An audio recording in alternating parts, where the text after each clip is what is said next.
Spell review, everybody. How can this video be useful to you? Firstly, we'll see what the strengths of the three mage classes are, so it can help you decide which one to play yourself. Secondly, it can help you decide which spells to learn in which order, considering that you'll be start for crystals, jade, and ancient knowledge at the start of the game, which are resources necessary to learn spells. Crystals for guardians, jade for voodoo pirates, and ancient knowledge for demon hunters. You do well not to sell these items when you find them, because they can also be used for various item crafting besides training them for spells. And lastly, spell scrolls are an important part of the game. When you play one class, you will have access to the spells of the other two classes via spell scrolls, but also your own. What makes these scrolls so important? Unlike your actual spells, they are consumables, but can be used without a cooldown. So spamming the right spell in the right situation can help you out, such as with the healing scroll. Alright, I'll rank the spells as following. S rank are the best spells. You should consider learning these as soon as possible. A rank, very good spells. It's a good idea to prioritize getting these.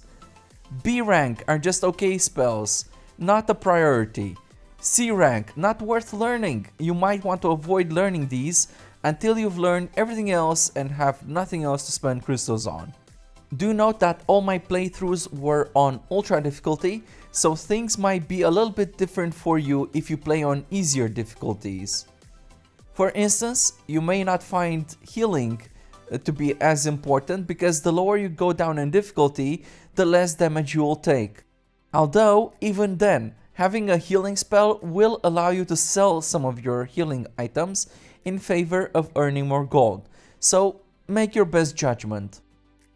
Okay, so let's start with Voodoo Pirate, for which you need Jade to learn new spells. And first on the list is at C rank Bloodlust. Well, we start with the gimmicky spell that's made its way from Gothic 3, and that is Bloodlust. This causes the target to fight anything in sight, including yourself. Normally, you can use this as a distraction against larger packs of enemies to divide and conquer. Do note that attacking anything twice, whether it's by melee, range, or magic, will cause you to take aggro. The problem with this spell, just like it was in Gothic 3 and Risen 2, is that enemies killing each other don't give you any glory. Moreover, they take a very long time to kill each other, so unless you have a lot of time to waste, you're better off using other spells. In theory, this spell should be an efficient crowd control. In practice, as long as we're playing Piranha Bytes games, Bloodlust will always remain a gimmicky spell, because of how the aggro mechanic works. In my 3 playthroughs of Risen 3, never have I ever found a good enough reason to use Bloodlust. Ain't nobody got time for this. In Gothic 3, at least you could use this to cause mayhem inside cities for loot and fun, but in Risen 3, you are not penalized for attacking and looting NPCs inside camps, so you're better off attacking them normally. C rank. Moving on with Hand of the Thief at B rank, also known as the Magic Finger.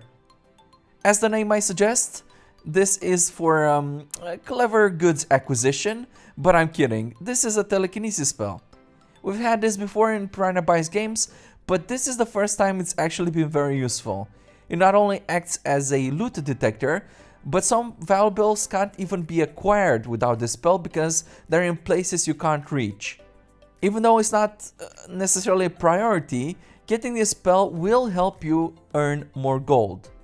This is especially good when paired with Astral Gold Vision, which allows you to see gold easily in the environment for that get rich quick scheme.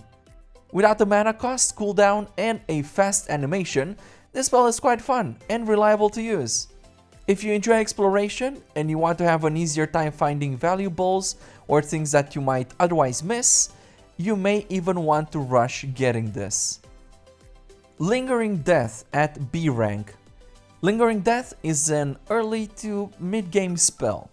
It does damage over time and it staggers the enemies for a couple of seconds, but unfortunately increasing your magic stat will only increase its duration. It also cannot be recast while the effect is in play, so you can't go around dotting monsters like a plague doctor. Because of this, while you can make some use out of it against bosses, because they may take a while to kill, against anything else, it's usually faster to kill them using other spells. However, like I've mentioned already, if you have spell scrolls, you can use these without any sort of cooldown, so you can spread it around to multiple enemies. But as you can imagine, spell scrolls are consumables which need to be either bought or crafted, so it's generally not accessible to have scrolls in large quantities. Now, even if you don't play as a mage, because Lingering Death staggers enemies, it can be used between sword chains to keep the enemies from attacking you. But this is true for all attack spells, because they all have this stagger effect. Next up we have Swarm, which is a B+ if you have low magic stat, and S if you have high magic stat. What is high magic stat? I would call above 70, let's say. This spell is meant to be your basic attack instead of a sword or a firearm. Unfortunately, it's not as good until you invest into it. Advantages: it can easily stagger enemies and keep them at range. It attacks in a cone in front of you, so you might want to learn how to better position yourself as to always keep the enemies in front of you when using it. It outscales melee and firearms in terms of DPS when fully maxed out, and also when attacking multiple enemies. It can also be used to snipe enemies from unreachable places, making it quite good at cheese killing. And no, I don't mean that literally. Overall, this is the bread and butter of the mage class and what you'll be using most of the time for killing. But then again, only when you invest into your magic stat and also when you learn more skills such as Battle Mage, which allows your chain combo to be 4 hits instead of 3. Why are combos important? Because chain hits stagger the enemies. When the chain is finished, you have a short break before you can do it again, and that's when you'll probably get attacked and murdered. No matter what you do, do not spam left click with this spell because you'll attack extremely slowly, which will unmistakably lead to your early demise. Instead, you want to time your attacks properly so the attack animation is as fast as it can be. It's the same way with melee attacks. Also, even though this will become your main attack, do not disregard your sword. You cannot block using Swarm. Ever heard the expression, do not bring your magic hand to a sword fight? Yeah, that's where it originates from. I highly recommend you keep your sword handy in close quarters combat. As a pro tip, setting your dodge in the key assignments to something easily reached will help you greatly. For magic and range attacks, I've set mine to left alt, and for melee attacks, I've used right click plus spacebar. Moving on, we have Rebound at A-. Rebound damages enemies who attack you. However, this isn't as good as you might think. Even though the spell scales in damage with magic stat, it's mostly used for the stagger effect. It makes many of the enemies much easier to handle because they get staggered every time they attack you. However, unfortunately, it only works against melee attacks, so magic and firearms enemies won't get damaged or staggered. Realistically speaking, by the time the spell deals any significant amount of damage, your other spells should be outshining this greatly. However, the stagger will always be useful even if you're not playing as a mage. Next up we have Poison Cloud at A rank, which is simply an area of effect damaging spell which scales in damage with more magic stat. This is excellent to use all throughout the game. It's very handy against single targets or groups of enemies because they will all get staggered. Because it's fast to cast, it's what I normally use in oh shit situations, either when I get ambushed and I need to stagger my enemies, so I have time to draw my sword or launch my attacks. It's not worth keeping spell scrolls of this because AoEing large packs of enemies is not a thing in Risen 3. Alright, so now we get to the good stuff with Kiss of Death at S-. Even though this is an S rank spell, it's the worst type of heal in the game. Kiss of Death basically damages enemies and then heals you for a set amount. Even though the damage and heal amount scale with magic, it's really not that much when considering that you need to attack something with it in order to heal yourself, which obviously is not possible out of combat and sometimes is very inconvenient to do even in combat. I highly recommend you use this on rats, ducks, turkeys, or other critters you come across out of combat. Overall, it's very inconvenient to use, damage is not that good, and the heal amount is not that great, so I don't recommend spell scrolls for this. The only reason this is a must-have is because heal is necessary, especially on higher difficulties. And again, even without much need for healing, it will still spare you the need to use healing consumables, in which case you can either sell them or not have to buy any at all. Moving on to one of my favorites, and that is Necromancy at S-. Oh, what have you become, Army of Darkness? What Necromancy does is bring back monsters that you kill. Naturally, because you can bring back some of the biggest and baddest of them all, this can be nothing but an S. Well, it doesn't really matter what you bring back because of how the aggro mechanic works. Summoning magic in any Piranha Bytes game will always be top notch. I do like the new Army of Darkness spell, aka Necromancy, albeit not as powerful as before, but definitely much more original and fun than any other Piranha Bytes game. The coolest part is that you can keep reviving monsters as you go along. As long as you kill stuff, you can replenish your ranks. This of course makes you nigh untouchable when you have a lot of minions. Unfortunately, it does have two glaring weaknesses. First of all, even though magic scales the lifespan of the minions, they still disappear pretty fast. But good news, everybody! Demon Hatters do have a spell which helps with this very issue, and we'll talk about that a little bit later. And secondly, you can't use this without any corpses, so it's quite useless when going fresh into a fight. Alright, so guess what's back from Risen 2? Curse of Weakness at S rank, solid, one of the best spells in the game. This was absolutely broken in Risen 2 as it rendered any enemy in the game completely useless, and even though it has been nerfed in Risen 3 and magic only scales its duration, which is not that useful, it is still one of the best spells.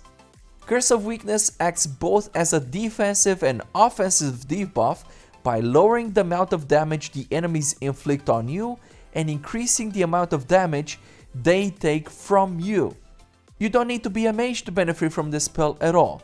The extra duration you get from the magic stat is typically not necessary, as everything usually dies quite fast under its effect.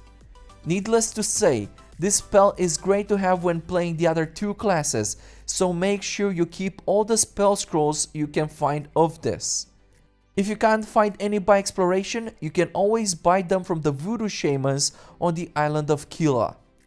Alright everybody, and for the last spell from the Voodoo magicians, we have Parrot Flight at rank SS, and that is not a mistake, that is actually double S everybody. That's right. It may not seem so obvious, but this is the best spell in the game. I kid you not. If nothing else, this is my #1 favorite spell, my most used spell, and the spell I miss the most when playing as a Guardian or Demon Hunter. I could never have enough spell scrolls of this. Okay, so why is it so great? Psh, where do I even begin? First of all, this allows you to quickly move across the map. It's faster than running, you can fly over terrain, and most importantly, enemies do not aggro you while you are in your parrot form. Which means there is no better way of getting from point A to B in areas where you do not have teleporters. This can also be used to acquire weapons and collectibles at the start of a new playthrough, which will help boost you. Second of all, there is a mind-blowing amount of secrets and loot in Risen 3, most of which can only be reached by flying. So if you're like me and you love to explore, then parrot flight is essential. And third of all, and most importantly, this can be used in combat, and it is the only reliable way in Risen 3 to lose aggro. So if you see that big scary monster running your way to hack you into pieces, you can parrot up and get the hell out of there. As such, this can also be used to switch aggro from you to one of your companions. So do not leave home without at least one copy of this spell scroll. Fortunately, the game understands how useful this is and showers you with plenty of scrolls through exploration and merchants. But honestly, when playing the other two classes, I could never have enough parrot flight scrolls. Okie doke, so we're done with Voodoo Pirate. Now let's talk about Guardians, who use crystals to learn spells. Starting off at C rank with Crystal Torch, which is, well, hot poo-poo. It's basically a light spell which allows you to see better in dark areas. This game has no dark enough areas or places where Crystal Torch or torches in general are necessary. Unless you play Risen 3 in a brightly lit room or you have eyesight problems, you won't need this. Let me show you what the Dark Cave looks like in Gothic 3, for instance, where torches were absolutely necessary.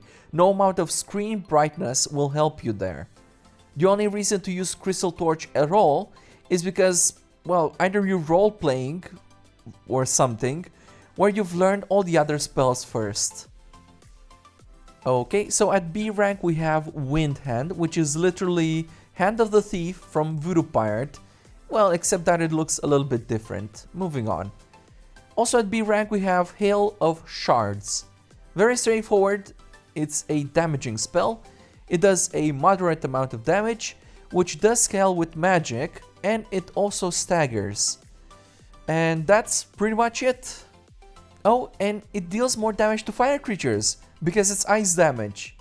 And fire creatures include but are not limited to dragon snappers, lava golems, flying demons, etc. Next up we have Wave of Energy at A-, which is the same as Poison Cloud from Voodoo Pirate. However, this may seem less used than Poison Cloud on the account that Guardians are more focused on different kinds of magic and already have better stagger options. As such, I really didn't use this nearly as much. Okay, so now we have the bread and butter of the Guardian class. Fire Fist, Icy Touch, Lightning. A rank if you don't have Spell Dancer, and I'll explain what that means shortly, and S+ if you have Spell Dancer. They are in essence the same as Swarm from Voodoo Pirate, so everything I said about Swarm applies here as well. However, the difference is very important and practically the main reason to reroll as a Guardian. This is the bread and butter of the Guardian class, which basically focuses on elemental damage, unlike the other two classes. And yes, monsters do have elemental strengths and weaknesses. As you might have guessed, fire creatures are weak against ice, water creatures are weak against lightning, and the rest of the creatures are either weak against fire or neutral. The important thing to know is that there are some creatures which are completely immune to an element, lava golems to fire for example, which is why it is very important that you learn at least 2 types of these before heading out. I personally went for Fire Fist and Lightning, but Fire Fist and Icy Touch are also a very good combination. Eventually you'll want to have all 3 of them, but it's not a priority. The game doesn't tell you which monsters are weak against what, so you'll have to figure it out using common logic. But don't worry, it's not paramount that you know what their weaknesses are. It only truly matters if you're going to attack something that's immune to your element. Big, however, if you do use the proper element, you will typically kill monsters faster.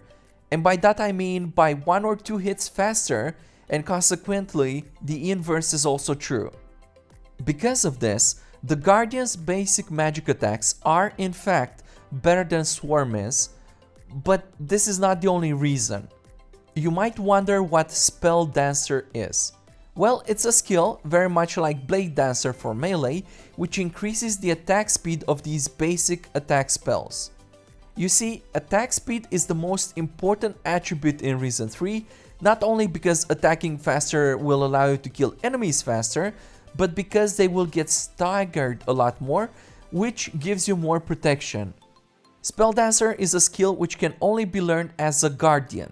Unlike the other two classes, Guardians favor heavily rushing your magic stat and implicitly Spell Dancer.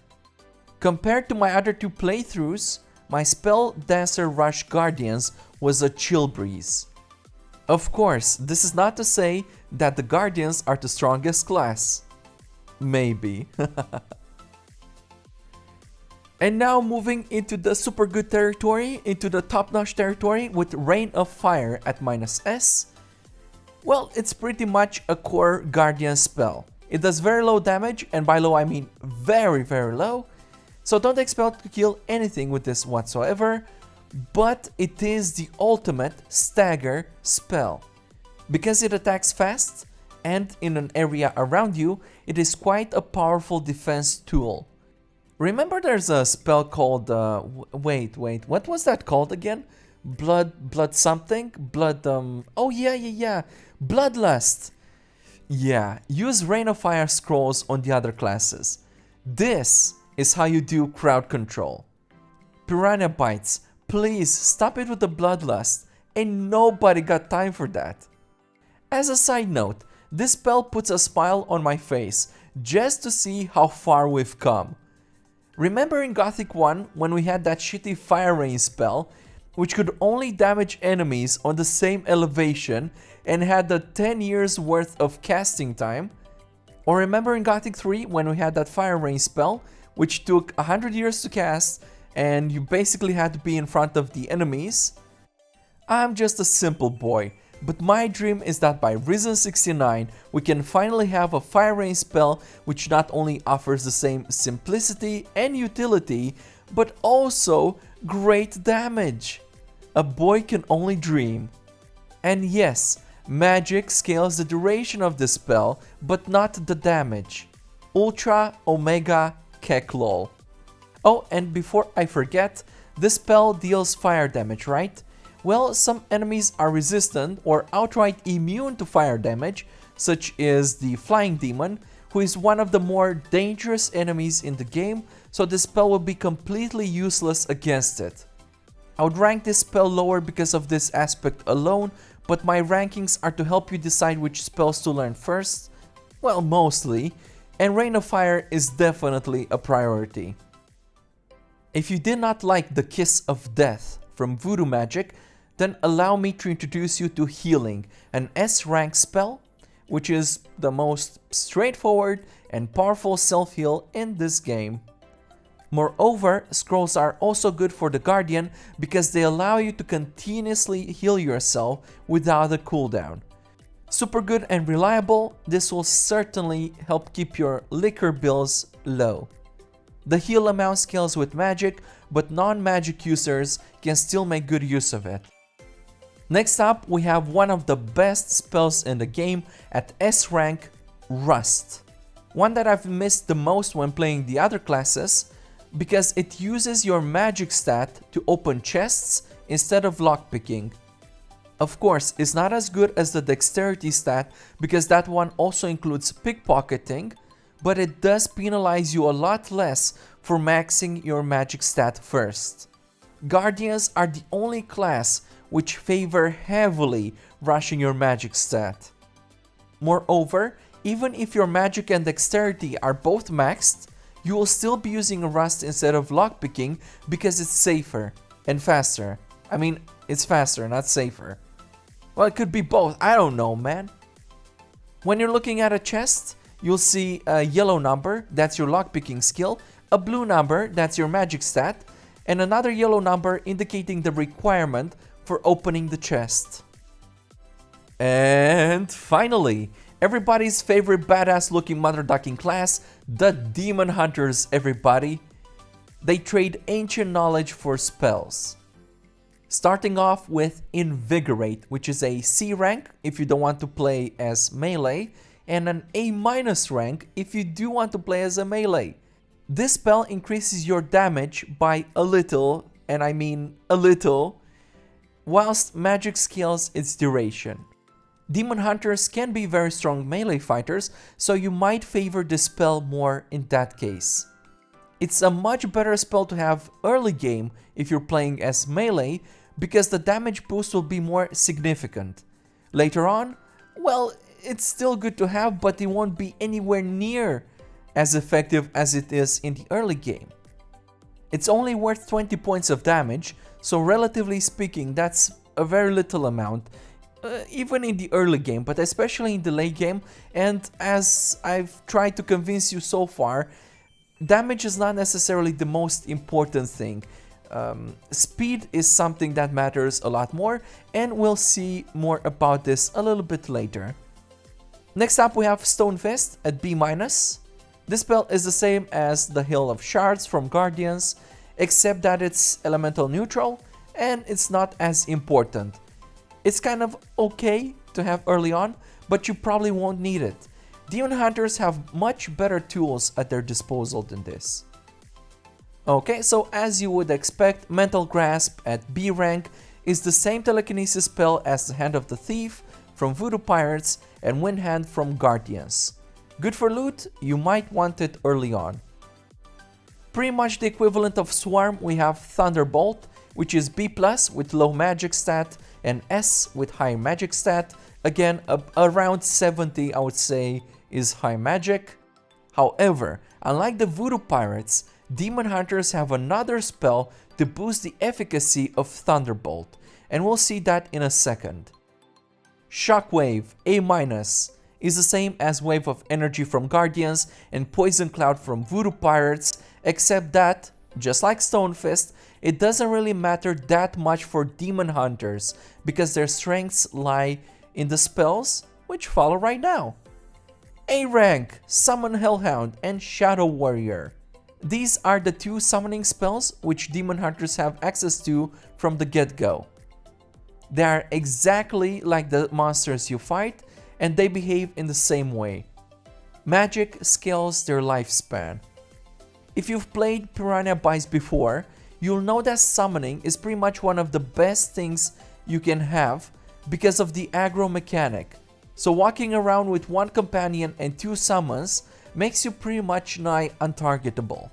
Again, like with other Piranha Bytes games, animals attack faster, therefore the Hellhound is better for aggro, and the minion attacks stronger, so he's going to do more damage.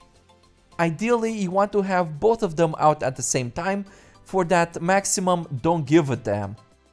When I was talking about necromancy, I promised there's a way to mitigate the relatively low lifespan of the summons, even with high magic. So here we go. Prowess, everybody, an S rank. This is a healing spell, albeit not as strong as healing from Guardians, but it heals all your friendly companions, meaning human companions and summonings as well. In the late game, with high magic and the appropriate cooldown reduction skills, you can permanently keep your summons up. I may not have explained this already, but your summons start at full HP when you summon them and slowly drain that with time. By healing them, you keep them up for longer. Because of prowess, Demon Hunters can basically play as necromancers. Of course, you can combine this with necromancy for the true army of darkness. Oh, okay, so next up we have Runeskin at S+. Very good, solid defensive spell. This scales incredibly well with magic, and even though I haven't really tested to see if it scales with defensive values as well, but I assume so, because my Demon Hunter became nigh invincible in the late game. When you combine this with Curse of Weakness, it makes enemies seem like big doo-doos, and you can go make a sandwich and they still wouldn't have killed you. Even as a non-magic user, this was still super good from the very start. It saves you quite a few provisions, So I highly recommend scrolls for this on the other classes as well. Alright everybody, so we have finally reached Demon Blade, which is an SS rank spell. One of the best spells in the game. It increases the attack speed of your melee attacks and your basic magic attacks, and by that I mean the magic hand ones, not the other typical spells, right? By now I hope to have imparted to you the importance of attack speed, but well, this takes it to the next level. This is without a doubt the strongest early game spell in the game. If you have a decent melee weapon, watch my other video to learn how to get one, link in the cards, you will absolutely delete everything that moves. My Demon Hunter start was definitely the easiest of the 3 classes, and this spell carried me for the rest of the game. And ironically, I played as a firearms Demon Hunter, yes, using a spell and a melee. Imagine that. I love Risen 3 because of this flexibility to match things that way. And yes, even the firearms melee hit is faster because of it, not that it matters all that much. Demon Blade totally makes up for the fact that Demon Hunters don't have access to Spell Dancers. And yes, as you can imagine, I can already sense you asking, it does work for Guardians as well with the Spell Dancer skill. It makes them uber killing machines. I highly recommend scrolls of this for the other classes, especially Guardians. Magic scales duration, just like with Invigorate earlier, making them a good combo for melee-oriented builds, or just for melee in general. So there we have it, brevs. It may seem like there were some duplicate spells across the classes, and you'd be correct, but in actual gameplay, I can promise you that they do feel different. What I enjoyed the most about this magic system was the fact that I could easily combine melee, firearms, and magic, irrespective of what I wanted to focus on. Now, if you were to ask me what I think is the strongest class, well, on paper, it would have to be the Guardian because of Spell Dancer. Since the Guardian can simply buff itself with spell scrolls from the other classes, is the only class that has an advantage skill-wise. However, in actual practice, the 3 classes peaked in power at different times during my playthroughs, and all of them wiped the floor with the Pretender at the end, no difficulty. In conclusion, play whatever you think looks the coolest. Alright brevs, thank you very much for watching L video, I hope you found it useful, and if you do leave a like, I will personally introduce you to Mud, your very own personal talking and walking training dummy. That's right, you need a training dummy to test your spells, so there you go, leave a like and get the Mud 3000. This is not a scam. Thanks for watching brevs, and have a good day.